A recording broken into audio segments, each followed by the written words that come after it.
हो तुझे रब ने बनाया किस लिए, किस लिए, किस लिए, किस लिए मैं अकेला ना रह जाऊं, इसलिए, इसलिए, इसलिए, इसलिए। हेलो दोस्तों, आप सभी का स्वागत है आपके अपने YouTube चैनल मैथ मस्ती पर। दोस्तों मैं हूं विपिन यादव और चलिए आज हम SSC, CHSL और CGL के लिए जो प्रैक्टिस करवा रहे हैं और उसका क्वेश्चन करवाने वाले हैं आपको ये दूसरा वीडियो में। इससे पहले का एक वीडियो बना हुआ है जो कि आपको प्लेलिस्ट में भी मिल जाएगा, SSC, CHSL एंड CGL करके बना हुआ है, मैथ लिखा हुआ है। तो आइए शुरू करते हैं दूसरे वीडियो को। और सबसे पहला क्वेश्चन आज का, अच्छा आपको याद होगा पीछे के क्लास में मैंने आपको एक क्वेश्चन पढ़ा दिया था 62 नंबर। अच्छा एक बात और, सबको समझ में आएगा, आपका अगर गणित कमजोर है तो भी आपको 62 नंबर सवाल मैंने पढ़ाया था, याद होगा। आज 63 से होगा लेकिन 62 आपको याद दिला दूं। क्वेश्चन क्या था, चूंकि पहला सेट हम बना रहे हैं आज। सवाल कहता है कि एक कुर्सी का विक्रय मूल्य 1386 रुपया है, यदि हानि प्रतिशत 23 है तो कुर्सी का क्रय मूल्य कितना है। एक कुर्सी का विक्रय मूल्य 1386 रुपया है, 1386 रुपया है और कहता है कि हानि प्रतिशत 23 है। सुनिए, हानि प्रतिशत कितना है, 23 है, यानी 23% हानि है। इसका सीधा मतलब यह है कि वह वस्तु जो है बेचा गया है 77% पर। दोस्तों 77%, क्योंकि टोटल वैल्यू, टोटल दाम जो होगा वो 100% होगा। अगर 23% हानि हुआ यानी 100% लेकर नहीं बेचा गया, 23% हानि पर बेचने का मतलब 77% पर ही बेच दिया गया, जबकि बेच दिया गया है 1386 रुपया में। ये दोनों विक्रय मूल्य हुआ, इसलिए आपस में बराबर। तो चूंकि 77% का मान 1386, इसलिए 100% का मान कितना, तो 1386 बट्टा में हो गया 77 और गुना हो जाएगा हमारा 100।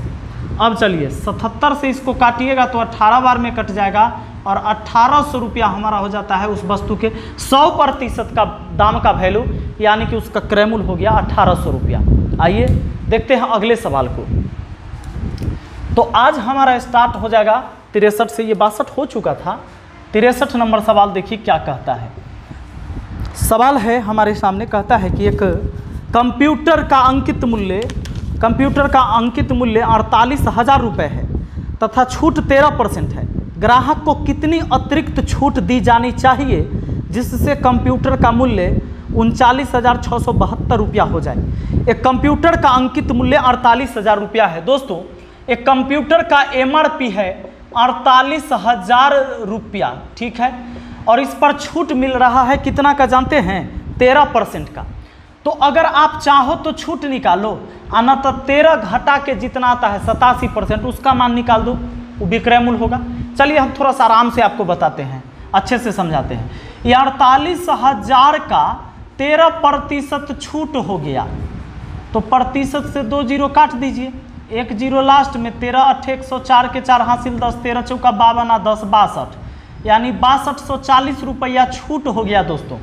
तो उसको बेचना कितना में चाहिए, यानी वो बिकेगा, बेचा जाना है कितना में जानते हैं। अच्छा इसको हम SP1 लिख देते हैं, यानी SP1 लिख देते हैं, इतना छूट देगा। तो 48,000 में से इसको घटा दीजिए, तो 48,000 में से आप घटा देंगे 6240 रुपये को, यानी आप बेचेंगे कितना में, वो विक्रय मूल्य यहाँ निकल के आ जाएगा हमारा। ये 0 10 में से 4 गया 6, 9 में से 2 गया 7, 7 में से 6 गया 1 और ये हो गया, ठीक है, 4, यानी 41,760 रुपया में बेचना है। लेकिन सवाल ये कहता है कि इस पर अतिरिक्त छूट दिया जाना चाहिए जिससे कंप्यूटर का मूल्य 39,672 रह जाए। 41,760 में तो अभी बिक जाता 13% छूट देने के बाद, लेकिन कहता है 39,672 रुपया में बेचने के लिए। तब पुनः छूट कितना लीजिए, अब पुनः छूट क्या होगा जानते हैं, आप ही बताइए। 41,760 में बिकता भी, लेकिन 39,672 रुपया में बेचना है, तब पुनः छूट कितना होगा। 10 में से 2 गया तो 8, ये बचा हमारा वही 5, 15 में से 7 गया तो 8, ये 6 में से 6 गया तो 0, 11 में से 9 गया तो 2, यानी 2088 रुपया हो गया पुनः छूट। तो इस 2088 रुपया का जो छूट होगा कितना पर, यही 41,760 पर, तब ना इतना में मिलेगा। तो इस छूट का प्रतिशत में बताना है, तो इतना छूट मिलेगा हमें किस रेट, किस दाम पर, 41,760 पर। अब प्रतिशत में लाना है तो 100% से गुना। आइए इससे अगर इसको काटिएगा तो कटता है 20 बार में, अब 20 से इसको काटिएगा तब 5 बार में, यानी 5% पुनः छूट देना होगा। एक बार छूट दिए तो हो गया उस सामान का दाम जो कि 48,000 का था, उसका दाम 41,760। अब फिर छूट दिए 5% का, तब फिर हो गया अब उसका दाम 39,672। ठीक है, आइए अब बढ़ते हैं अगले सवाल की तरफ और देखते हैं नेक्स्ट क्वेश्चन को।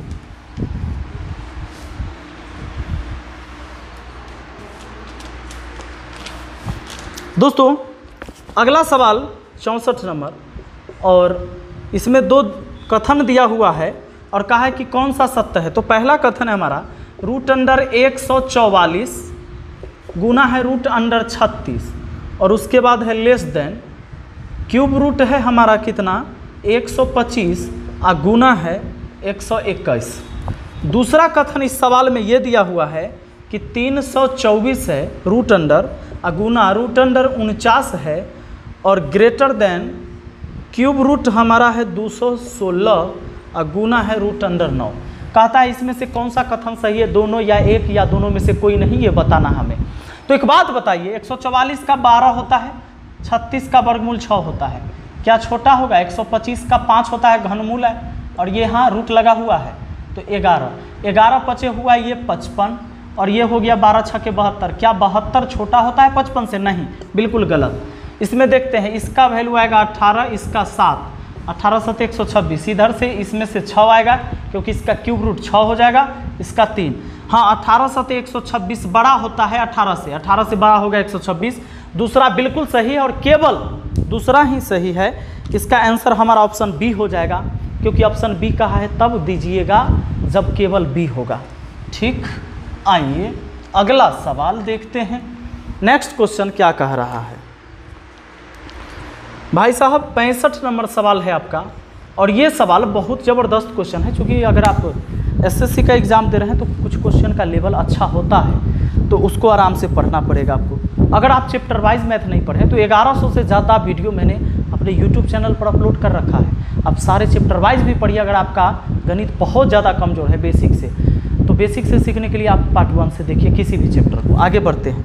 सवाल है, पाइप X एक टंकी को 20 घंटे में भर सकता है तथा पाइप Y उस टंकी को 35 घंटे में भर सकता है। दोनों पाइप को बारी बारी से 1-1 घंटे के लिए खोला जाता है। यदि पाइप Y को पहले खोला जाता है तो टंकी कितने समय में भरेगी? X एक टंकी को 20 घंटा में भर सकता है, X जो है 20 घंटा में भर सकता है, Y जो है 35 घंटा में भर सकता है। Y से शुरू करके बारी बारी से 1-1 घंटे के लिए खोला जाएगा तो कितना देर में टंकी भर जाएगा, ये बात पूछ रहा है। एक काम करते हैं, पहले तो इसका एलसीएम ले लीजिए। इसका एलसीएम लेने से क्या होगा, आपको काम पता चल जाएगा कि कौन कितना काम कर सकता है घंटा में।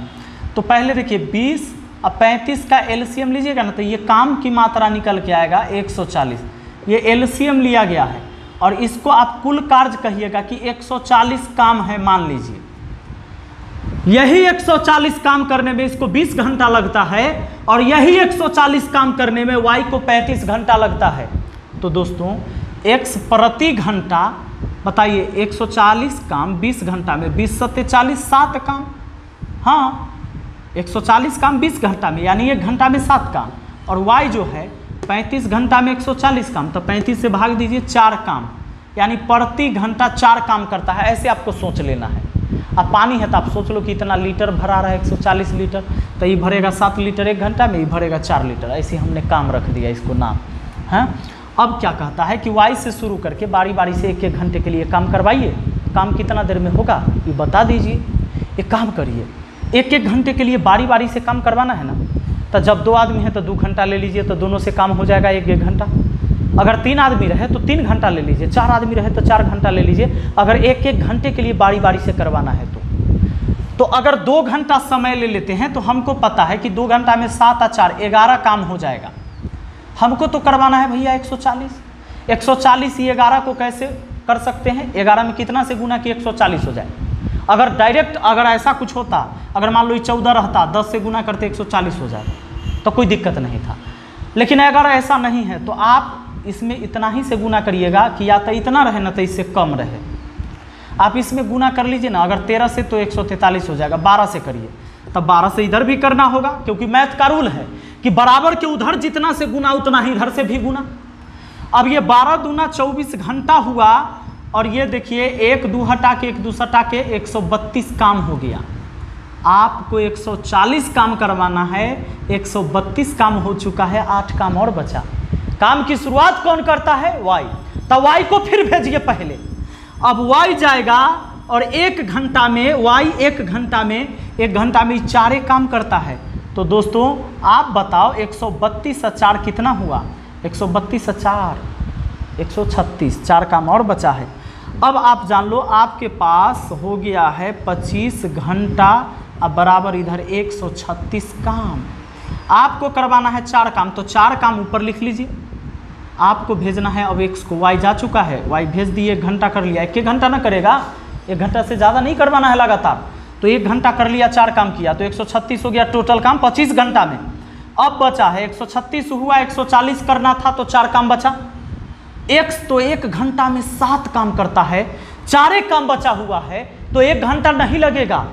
आप 7 से भाग दीजिए, क्योंकि 1 घंटा का इसका 7 काम है, यानी कि आपको लगेगा अब 4/7 घंटा और, यानी कि ये 25 घंटा अब प्लस 4/7 घंटा, 125 7 175 और 4 179/7 घंटा। ये आपका आंसर हो गया। तो दोस्तों हमारा आंसर हो जाएगा ऑप्शन सी। और हाँ, कुछ क्वेश्चन ऐसा होता है जिसमें आपको टाइम लगेगा, तो ये मत सोचिएगा कि तो बड़ा भारी है, इतना समय देकर कौन बनाएगा भाई एग्जाम में। तो कुछ क्वेश्चन ऐसे होते हैं जो कभी कभी आपको एग्जाम में छोड़ना भी पड़ेगा। सारे क्वेश्चन आप एग्जाम में नहीं बनाते हैं, लेकिन जब आपसे टाइम आपके पास हो तो ऐसे सवाल जरूर बना लिया कीजिए। आइए 66 नंबर सवाल हमारा कहता है, एक रेलगाड़ी 54 किलोमीटर प्रति घंटा के गति से चल रही है। 450 मीटर की दूरी तय करने में वह कितना सेकंड लेगी? कितना सेकंड लेगी, यानी समय पूछा है। तो भैया समय बराबर होता है दूरी बटा चाल। तो 450 मीटर दूरी तय करवाना है, और किस चाल से? 54 किलोमीटर प्रति घंटा से, तो वो होगा 15 मीटर प्रति सेकंड। कैसे? तो देखिए 54 किलोमीटर प्रति घंटा में 5/18 से गुना कर दीजिए, ये मीटर प्रति सेकंड में आ जाएगा। अगर मीटर प्रति सेकंड हो और किलोमीटर प्रति घंटा में आना हो तो 18/5 से गुना करना होता है। टाइम एंड डिस्टेंस में इसका हम ट्रिक भी बता रखे कि कोई भी चाल को आप मुजवानी बिना गुना किए हुए कैसे बता दोगे। 18 3 54 5 3 15, ये 15 मीटर प्रति सेकंड हो गया, इसीलिए मैंने बट्टा में लिखा था 15 मीटर प्रति सेकंड। मीटर मीटर कटा, 15 3 45 30, यानी कि 30 सेकंड ऊपर चला गया, 30 सेकंड में पार कर जाएगा। गाड़ी अगर 54 के चाल से चल रही है तो 450 मीटर दूरी तय करने में केवल 30 सेकंड ही लगेगी। हाँ, आइए अगला सवाल पर आइए। अगला सवाल देखिए, 66 के बाद होगा भैया 67, और 67 नंबर सवाल क्या कहता है? तो ये 67 से 70 अपना ग्राफ दिया हुआ है। इसमें देख लीजिए, कहता है किस वर्ग में दूसरे सबसे कम अंक प्राप्त किए हैं। ऊपर पहले इसका निर्देश भी पढ़ लीजिए। एक बार ग्राफ कक्षा 10 के 7 वर्गों के विद्यार्थियों द्वारा 100 अंकों की विज्ञान की परीक्षा में प्राप्त किए गए अंकों का औसत दर्शाता है। इस आरेख का अध्ययन करें और निम्नलिखित प्रश्न का उत्तर दें। यहाँ पर क्या कर रहा है ना कि 7 वर्ग है, ABCDEFG, ठीक है। और इसमें कह रहा है जैसे ए का देखिए ऊपर 75 तक टावर गया है, यानी ए ने 75 ए का औसत अंक 75 है। ए का औसत अंक कितना है? 75 है।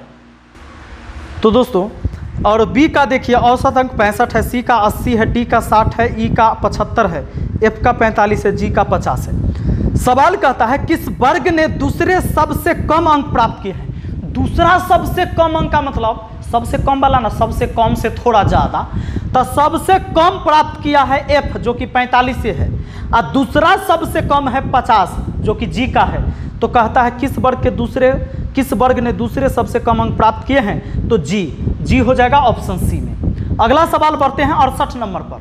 68 कहता है भैया वर्ग डी और वर्ग ए द्वारा प्राप्त किए गए औसत अंकों का अनुपात क्या होगा। डी और ए द्वारा देखिए सवाल ये हमारा जो 67 से 70 है ना, कहता है डी और ए द्वारा, पहले डी बोला तब ए बोला, तो डी का जो नंबर है देख लीजिए, डी का नंबर है 60, औसत अंक 60, और किसका ए का, तो ए का है 75 अंक, और अनुपात पूछा है, अनुपात अंकों का अनुपात पूछा है।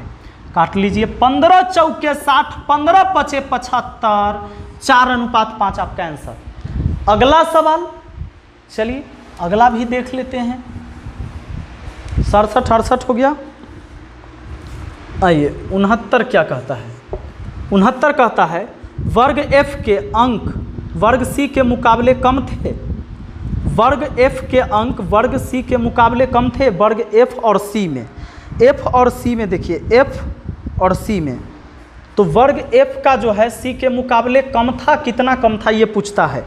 तो देखिए इसमें क्या है कि एफ में तो केवल 45 नंबर है, ठीक है, और सी में कितना है, सी में 80 है, 80 है, तो ये कितना कम है, तो इससे ये कितना कम है, तो भैया 35 कम है। तो 35 कम है किससे, 80 से, तो बट्टा में 80, अब प्रतिशत के लिए 100% से गुना, है ना, चूँकि 80 से 45 कितना कम, 35 कम।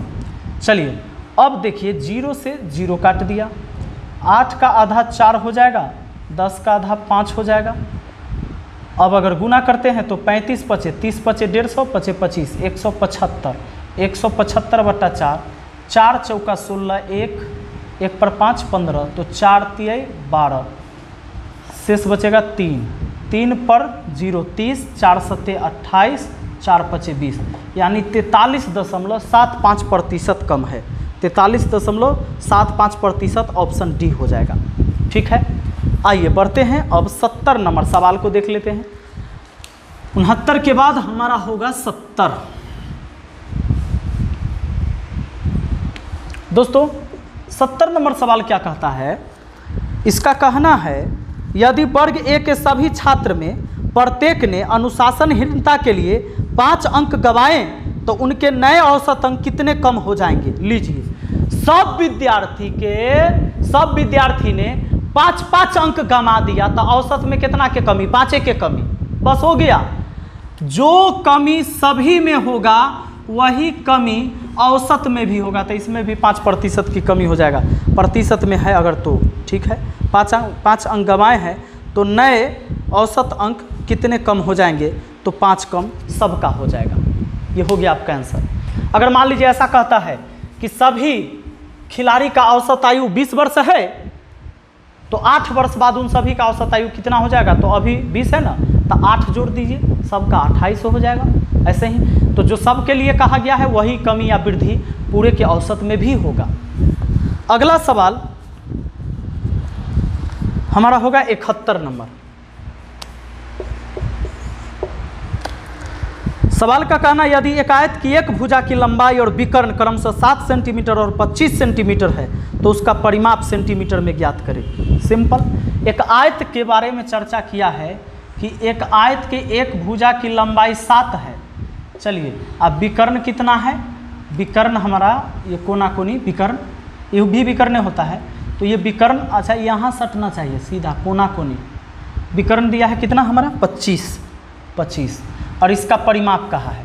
तो परिमाप के लिए आपको पता है, परिमाप अगर निकालना हो तो परिमाप होता है 2 × लंबाई प्लस चौड़ाई।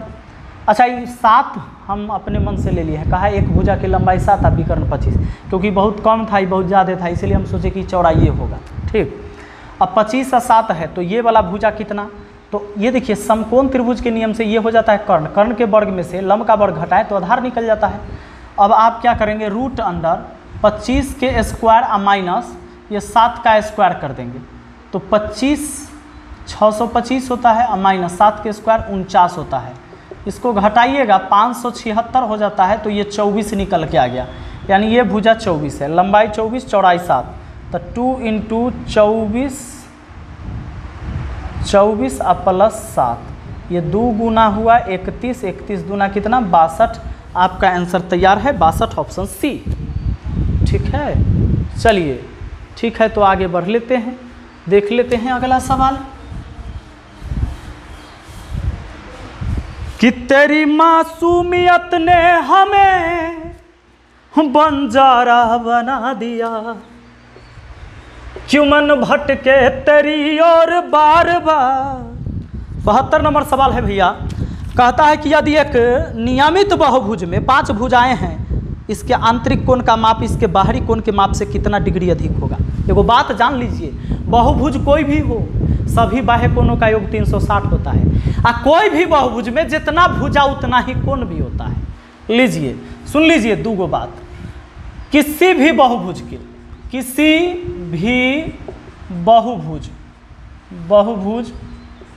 के सभी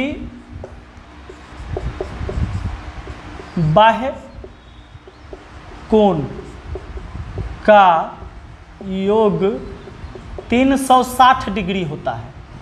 ठीक है, 360 डिग्री होता है। हाँ, अंतः कोण, दूसरा बात ही, पहला बात अंतः कोण प्लस बाह्य कोण बराबर 180 डिग्री होता है, इस बात को याद रखिए। और तीसरा बात ये कि जितना भुजा उतना ही कोण होता है। नहीं देखे हैं? चतुर्भुज को देखे हैं? 4 भुजा 4 कोण, पंचभुज के 5 भुजा 5 कोण, षष्ठभुज के 6 भुजा 6 कोण। तो अगर मान लीजिए कि कोई पंचभुज है 1 2 3 4 5, तो देखिए इसके 5 कोण भी होगा, 5 कोण होगा। कोई चतुर्भुज है तो 4 भुजा है, यानी 4 कोण भी होगा। और किसी भी बहुभुज का नियम यह है दोस्तों कि एक भुजा बाहर बनाए तो ये बाह्य कोण हुआ, ये बाह्य कोण हुआ, अंदर वाला ये अंतः कोण हुआ। और ये दोनों कोणों का योग 180 होता है। वर्गे को ले लीजिए, नहीं बहुभुजे है। सुनिए, ये अंतः कोण अगर 90 डिग्री होता है वर्ग में, 90 डिग्री, तो आपको पता है ना सीधा लाइन पर 180 का कोण होता है, तो 90 हुआ, तो इधर भी 90 हुआ। तो बाहर वाला अंदर वाला मिलाकर कितना होता है 180। हमेशा कोई भी बहुभुज पर ये लागू होगा, षष्ठभुज, पंचभुज, अष्टभुज, चारभुज, कुछ भी। सुनिए अब एक बात, जितना भुजा उतना ही कोण। तो सवाल पंचभुज का है, और पंचभुज में कहा है कि अंतः कोण और बाह्य कोण का अंतर कितना होगा ये बता दीजिए। तो सबसे पहले बाह्य कोण का योग 360 होता है। पंचभुज है तो एक बाह्य कोण कितना हुआ, एक बाह्य कोण कैसे पता चलेगा? क्योंकि पंचभुज के 5 कोण होगा, 5 बाह्य कोण तो 5 अंतः कोण भी, जितना बाह्य कोण उतना ही अंतः कोण। तो सभी बाह्य कोणों का योग है 360। हाँ, पंचभुज है तब 5 गुना कोण होगा, तब 5 से भाग दे दीजिए, काट दीजिए। 5 छक्के 5 सते 35, 5 दूना 10, यानी 72 डिग्री। दोस्तों 72 डिग्री एक बाह्य कोण हो गया। तो एक अंतः कोण कितना होगा? एक अंतः कोण आपका हो जाएगा 108 डिग्री। कहाँ से हो जाएगा? यहाँ से अंतः कोण बाह्य कोण मिलाकर 180 होता है। आपको ये थ्योरी आपको याद रखना होगा। हम अभी पॉलीगन पढ़ाए भी थे, नहीं पढ़े तो देख लीजिएगा पॉलीगन बहुभुज का एकदम शुरू से। तो एक अंतः कोण कितना हो जाएगा? 108। अब इसका अंतर कहता है अंतर, तो 108 में से 72 घटा दे, 36 डिग्री का अंतर हो जाएगा। बस यही हो गया हमारा आंसर। आगे बढ़ूँ? आइए बढ़ते हैं, देखते हैं अगला सवाल भी।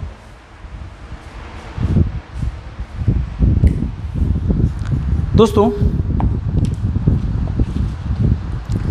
एक सवाल है, कहता है कि 3.5 सेंटीमीटर भुजा वाले घन का आयतन घन सेंटीमीटर में कितना होगा?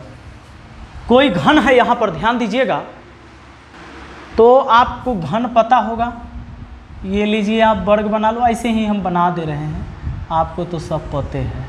हाँ लीजिए, देखिए घन है, इसका प्रत्येक भुजा दे दिया, इसकी प्रत्येक भुजा दे दिया 3.5 सेंटीमीटर। तो घन का आयतन जो होता है, इसका वॉल्यूम जो होता है, लंबाई गुने चौड़ाई गुने ऊंचाई होता है। तो आपको क्या करना होगा, इसमें आपको भुजा के क्यू यानी 3.5 का क्यू, 3.5 का क्यू करना होगा। यानी इसको हम ऐसे भी लिख सकते हैं 35/10 गुना 35/10 गुना 35/10 ऐसे। अब 35 का क्यू कर लीजिए। अब 35 का क्यू करिएगा तो इसमें जो ऑप्शन है आपका 42,875, ये होता है 42,875। और 3 जीरो हटाना है तो 3 अंक बाद दशमलव लगाना है, हमारा आंसर ऑप्शन बी हो जाएगा। और इसको बोलेंगे हम सेंटीमीटर क्यूब में। आइए नेक्स्ट क्वेश्चन पर बढ़ते हैं, देखते हैं अगला। अच्छा, कुछ लोग का डिमांड है कि भैया चैप्टर वाइज पढ़ाइए सर। सारा चैप्टर पढ़ा दिए, चैप्टर वाइज हो गया है, 1-2 चैप्टर बचा हुआ है।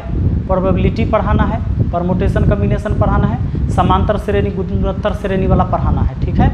तो आप लोग क्या करिएगा, ये बाकी चैप्टर तो हम पढ़ाएंगे, लेकिन सारे चैप्टर जितना पढ़ा दिए सब पढ़ लीजिए। क्वेश्चन सब उससे आ रहा है। देखिए अगला सवाल आपका 74 कहता है त्रिभुज XYZ में y पर समकोण है, यदि यहाँ m झूठ मूठ के लिखा गया है, कोण x बराबर 60 डिग्री, तो सेक z प्लस 2√3 का मान क्या होगा। इस क्वेश्चन में थोड़ा सा त्रुटि है। यहाँ पर देखिएगा त्रिभुज कह रहा है, त्रिभुज में क्या कह रहा है जानते हैं, त्रिभुज में कह रहा है XYZ और कह रहा है XYZ में y पर समकोण है, y पर क्या है समकोण, यानी समकोण त्रिभुज था ये। अब कहता है यदि कोण x बराबर 60 डिग्री, अच्छा ये 90 है, ये कोण x है 60 डिग्री, तो ये ऑटोमेटिक 30 डिग्री हो जाएगा, 30 डिग्री हो गया। तब पूछता है कि सेक z प्लस 2/√3 का मान क्या होगा। अच्छा इसको 2/√3 करना है, 2√3 नहीं, 2√3 करिएगा तो ऑप्शन इसका नहीं मिलता है, ठीक है। अब ध्यान दीजिएगा, और सोल्व में ये है 2/√3। हालांकि कुछ भी लिखा जाए डिजिट तो उससे क्या फ़र्क पड़ता है, लेकिन हम ऑप्शन मिलाने के लिए हमने इसको 2/√3 कर दिया। अब एक बात ध्यान देंगे, सेक जेड कहा है, यानी जेड यहाँ है तो यहाँ से लेना है। तो यहाँ आपको सेक 30 जेड है ना, तो जेड ये वाला कोण हो गया, तो 30 डिग्री यहाँ रहेगा, जेड के जगह 30 डिग्री, जेड के जगह कौन आ जाएगा 30 डिग्री आ जाएगा। तो सेक 30 का मान होता है 2/√3, अब प्लस ये हो गया 2/√3। अब लीजिए ये √3 हो गया और 2 2 4 ऊपर हो गया, यानी 4/√3 आपका आंसर तैयार है, और वो आंसर हो जाएगा ऑप्शन ए। आते हैं एक और क्वेश्चन बचा है इस सेट का, उसको भी खत्म करते हैं पहले।